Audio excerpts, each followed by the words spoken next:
आप सभी का बगरू महिला महाविद्यालय में मैं डॉक्टर उमा रानी दुबे हार्दिक अभिनंदन करती हूँ। आज अनिवार्य हिंदी की इस क्लास में मैथिली शरण गुप्त की रचना मनुष्य का कविता का यह पद हम पढ़ेंगे। इस पद की व्याख्या समझेंगे। तो आइए चलते हैं मनुष्यता कविता के इस पद की ओर। बहुत सुंदर पद है, बहुत सहज है। उसी उदार की कथा सरस्वती बखानती, उसी उदार से धरा कृतार्थ भाव मानती, उसी उदार की सदा सजीव कीर्ति पूजती, तथा उसी उदार को समस्त सृष्टि पूजती। अखंड आत्मभाव जो असीम विश्व में भरे, वही मनुष्य है कि जो मनुष्य के लिए मरे। यह पद है। संदर्भ और प्रसंग आपको एक साथ बताएंगे।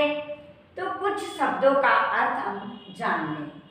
पढ़ने से पहले आत्मभाव का अर्थ होता है अपनेपन की भावना, अपनत्व रखना। असीम माने पूरा विश्व, अखिल विश्व। सरस्वती माँ शारदे, उदार यानी दयालुता, उदारता। और मनुष्य का जो उदार गुण है वो उसकी मानवता है। मानवता की पहचान है उदारता, उदार भाव। कीर्ति माने यश, सजीव माने साकार, सृष्टि माने संसार। तो ये कुछ शब्दों के अर्थ थे। अब संदर्भ और प्रसंग। यह पद मैथिली शरण गुप्त द्वारा रचित मनुष्यता शीर्षक कविता से उद्धृत है। इस पद में कवि ने मनुष्य के उदार गुण का महत्व बतलाते हुए कहा है कि उदार जो गुण है वो मानवता की पहचान है। तो अब व्याख्या करते हैं। कवि मैथिली शरण गुप्त जी कहते हैं कि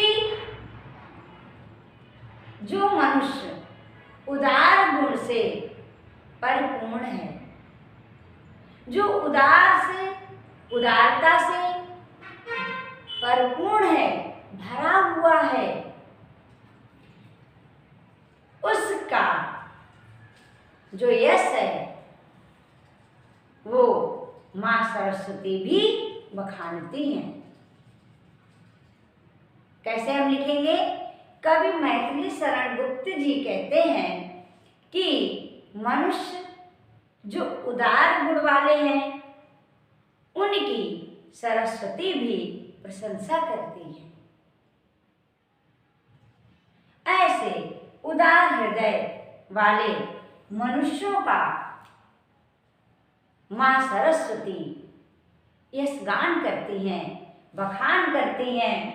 और ऐसे उदार हृदय वाले, उदार गुण वाले मनुष्य को देखकर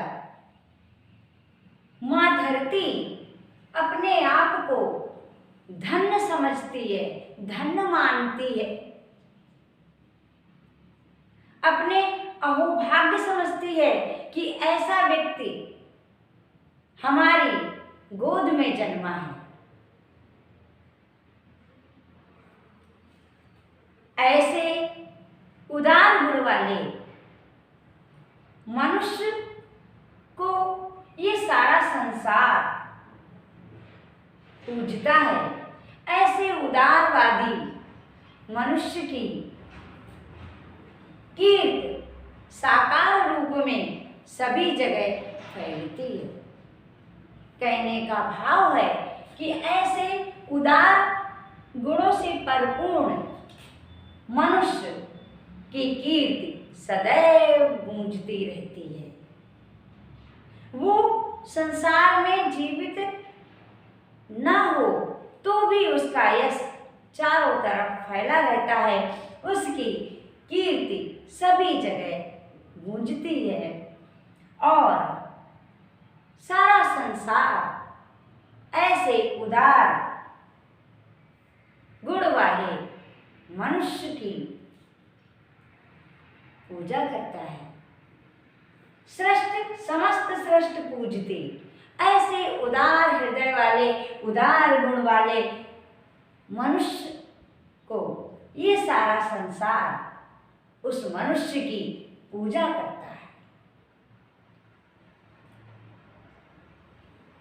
ऐसा मनुष्य जो अपनेपन के भाव से भरा रहता है, जो अपनत्व से भरा हुआ है, जिसका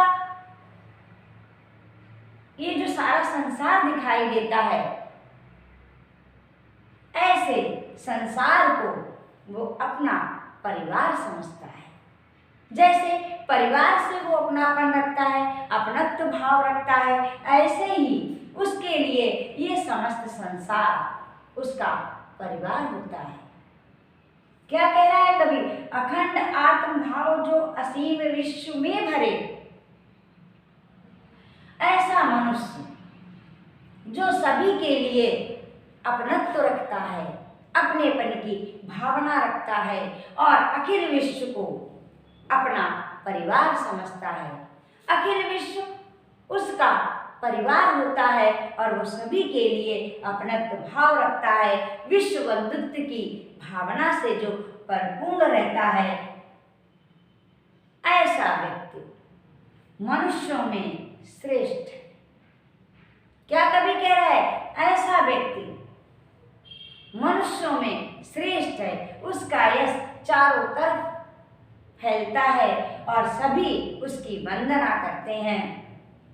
आत्मभाव से परिपूर्ण मनुष्य, विश्व बंधुत्व की भावना से भरा हुआ मनुष्य ही श्रेष्ठ है और वही मनुष्य श्रेष्ठ है जो मनुष्य के लिए मरे। क्या अंत में कवि कह रहा है? मनुष्य वही श्रेष्ठ है जो मनुष्यता की रक्षा के लिए अपने प्राणों की बाजी लगा देता है। वही मनुष्य श्रेष्ठ है। कितना सुंदर भाव कवि व्यक्ति करता है, कितना सुंदर विचार है कवि का। दोबारा कुछ पंक्तियों को हम दोहराते हैं कि जो व्यक्ति उदार गुण से परिपूर्ण है, उसका सारा संसार पूजन करता है, उसकी पूजा करता है। और जो अपनेपन के भाव से भरा रहता है मनुष्य, जो अखिल विश्व को अपनत्व की भावना से देखता है, ऐसा मनुष्य श्रेष्ठ है। और मनुष्य वही श्रेष्ठ है जो मनुष्य ताकि रक्षा के लिए अपने प्राणों की बाजी लगा देता है। वही मनुष्य श्रेष्ठ है जो मानवता से, उदारता से भरा हुआ है। वही मनुष्य श्रेष्ठ है जो उदार भाव से भरा हुआ है, जो अपनत्व भाव से भरा हुआ है, जो मनुष्य की रक्षा के लिए अपने प्राणों की बाजी लगा देता है। और वही मनुष्य श्रेष्ठ है जो मनुष्य ताकि रक्षा के लिए अपने प्राणों की बाजी लगा देता है। ऐसे संसार में वही मनुष्य श्रेष्ठ है। तो ये व्याख्या थी। अब विशेष लिखेंगे। व्याख्या के पश्चात हम क्या लिखते हैं? विशेष लिखते हैं। तो विशेष में हम क्या लिखेंगे? आप सभी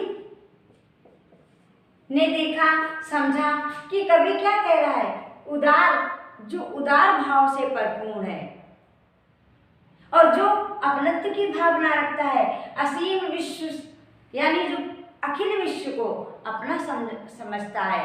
तो कवि ने विश्व बंधुत्व की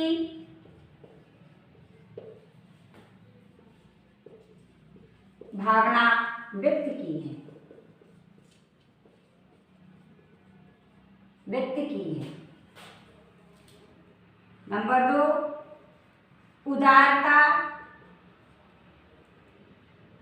अपनत्व,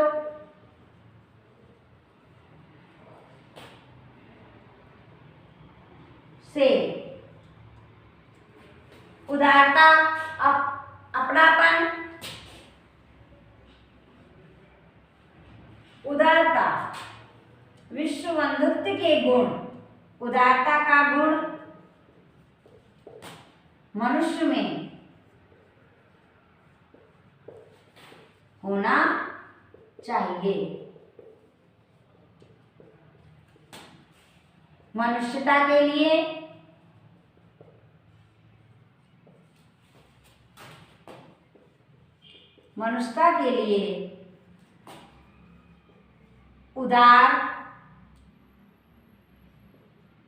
उदारता, विश्व बंधुत्व के लिए उदारता, विश्व बंधुत्व गुण आवश्यक बतलाया है।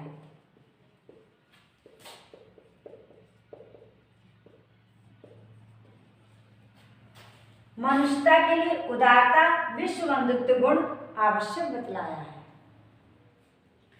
नंबर 3, आवश्यक बतलाया गया है, तो ज्यादा सही रहेगा। अब कौन सा अलंकार है?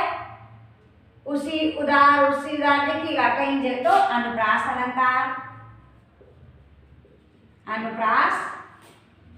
अलंकार। अब देखिएगा उसी उदार, तो यहाँ पर पुनरुक्ति प्रकाश अलंकार है। पुनरुक्ति प्रकाश अलंकार।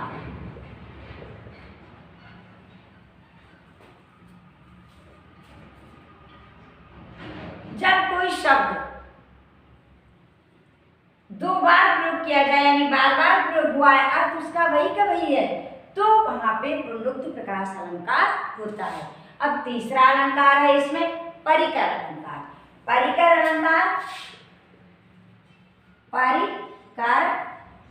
अलंकार का प्रयोग हुआ है। ठीक है, अब अगला बिंदु आ जाएगा परिकर अलंकार, जहां अभिप्राय बात कही जाए। सरस्वती बखान करती है, कैसे? उदारता जिसमें है, उदार भाव जिसमें है, जिसका हृदय उदार है, जिसका आचरण सुंदर है, श्रेष्ठ है।